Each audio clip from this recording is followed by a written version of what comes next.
June 1వ తారీఖు నాడు, యాక్చువల్గా జూన్ 2వ తారీఖు అనుకున్నాం, వన్ డే ప్రీఫోన్ చేశాం. జూన్ 1వ తారీఖు నాడు ఆసిఫాబాద్ జిల్లాలో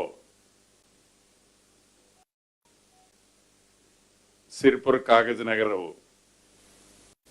దగ్గర గౌరవ ముఖ్యమంత్రి గారు చేతుల మీదుగా సహచర మంత్రివర్యులు మిగతా ప్రజాప్రతినిధులందరి సమక్షంలో రెండవ విడత 2.5 లక్షల ఇళ్ళు లాంఛనంగా బెనిఫిషరీస్ కి అలొకేషన్ చేసే కార్యక్రమాన్ని చేపట్టాం. దీంట్లో భాగంగా ప్రతి నియోజకవర్గానికి 2000 ఇళ్ళు ఇవ్వాలనేది ఈ రెండో విడత. ప్రతి నియోజకవర్గానికి 2000 ఇళ్ళు ఇవ్వాలన్నది నిర్ణయం తీసుకోవటం జరిగింది. ఈ 2000 ఇళ్లలో 1500 ఇళ్ళు ప్రతి నియోజకవర్గానికి గతంలో ఇచ్చినట్లనే 5 లక్షల రూపాయలు వారు కట్టిన ఇంటి లెవెల్ను బట్టి రూల్స్ అండ్ రెగ్యులేషన్స్ అన్నీ కూడా పాతయ్యే ఉంటాయి. 15,000 ఇళ్ళు ప్రతి నియోజకవర్గానికి ఇస్తూ మిగిలిన 500 ఇళ్ళు ఏవైతే ఉన్నాయో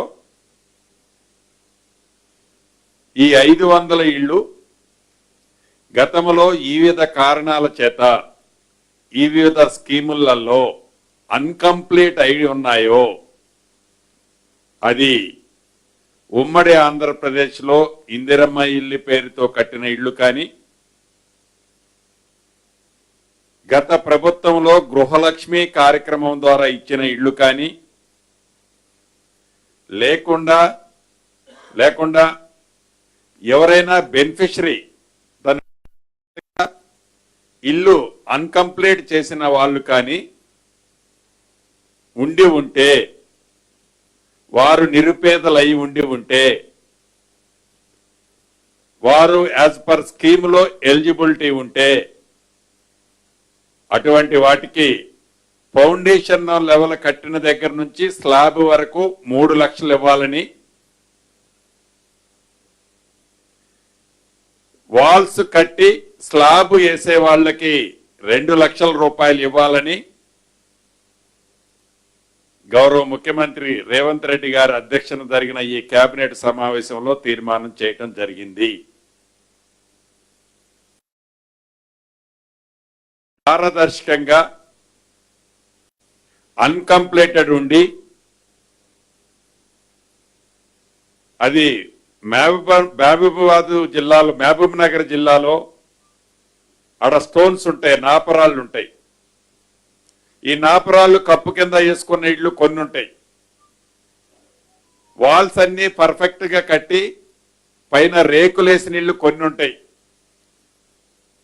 ఫౌండేషన్లు కట్టి ఆ ఫౌండేషన్ల మీద రేకులు కట్టుకొని నివసించే కుటుంబాలు కొన్ని ఉంటాయి. నేను కూడా ప్రత్యక్షంగా గిరిజన ప్రాంతాలు, భద్రాచలం, పెనుపాక ఆ ప్రాంతాలు తిరిగినప్పుడు స్వయంగా చూశాను. ఆనాడు దివంగత నేత రాజశేఖర రెడ్డి గారు ముఖ్యమంత్రిగా ఉన్న టైంలో ఇచ్చిన ఇందిరమ్మ ఇళ్లలో అన్కంప్లీటెడ్ ఉండి, తాండూరు ప్రాంతంలో కూడా చూశాను. తాండూరులో అన్కంప్లీటెడ్ గా ఉండి కిటికీ లెవెల్లో కట్టి వదిలేశారు. ఆ పైన టార్పల్ కప్పుకొని ఉన్నారు. అది ఆ స్కీమ్ లో ఫిట్ అవట్లా, ఈ స్కీమ్ లో ఫిట్ అవట్లా, ఇబ్బంది పడుతున్నారు.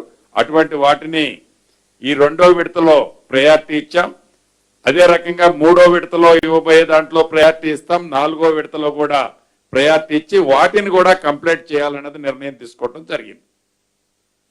అదే రకంగా ఆనాడు ఇందిరమ్మ ఇళ్ళు ఇచ్చిన వాళ్ళు ఉంటే డిస్క్వాలిఫై అని ఇప్పటి వరకు ఫస్ట్ విడతలో చెప్పాం. రెండో విడతలో అది సిమెంట్ కానీ, స్టీల్ కానీ, క్యాష్ రూపంలో కానీ 20,000 రూపాయల వరకు తీసుకున్న వాళ్ళని ఎలిజిబుల్ కింద ట్రీట్ చేసి అప్పుడు తీసుకున్న అమౌంట్ ఈ 5 lakhs లో డిలీట్ చేసి రిమైనింగ్ బ్యాలెన్స్ ఇవ్వాలని కూడా ఈ రోజు కేబినెట్ లో నిర్ణయం తీసుకోవడం జరిగింది.